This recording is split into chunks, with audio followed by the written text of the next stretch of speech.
kasance da ni da ke a zaman tare. Alƙawar na ɗauka a zahiri da cikin rai.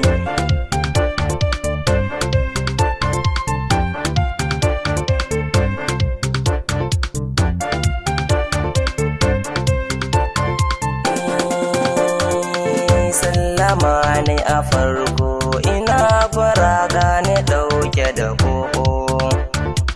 Zuciyar kike bani karki kira na da kalmar soko. Kin fi duk 'yan mata da ke da su da akwai fifiko. Na taho da bayanai ki bani kunnen ki ga wani sako. Zuciyata na ganni tare da ke a gidana. Duk abin da kike so ni ma hakan shi ne ra'ayina. Biyar 'yan mata ki daga yau na raɗa miki suna. Dukkanin tsanani kuma wuya bambarin ki a rana. Abin da na furta ki tabbata haka yake a raina. Murmushin ki yana haska zuciya kin farantar raina. Samin ki idan na yi zahiri zan yi takun faɗi. Ya ki zo ki gurina domin mu zauna miyau taɗi. Masu kalami kyawun gyaɗa aji ta da gardi.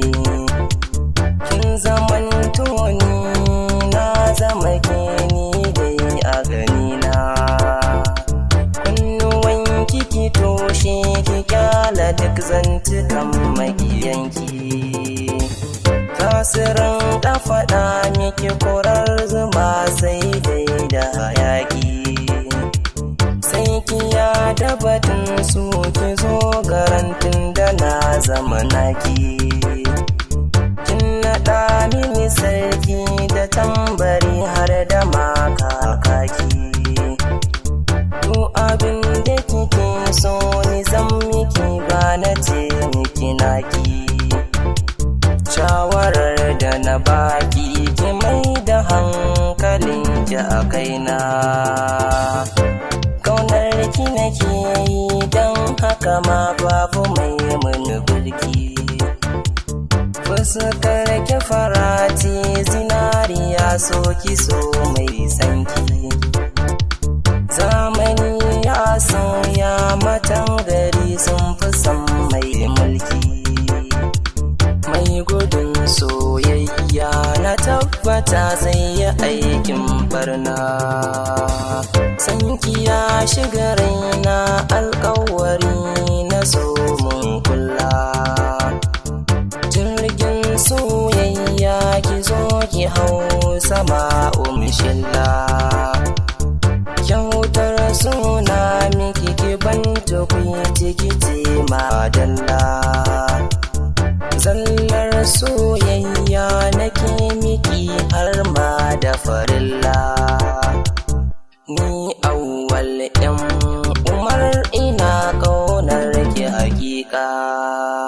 Na fi so na kasance da ni da ke a zaman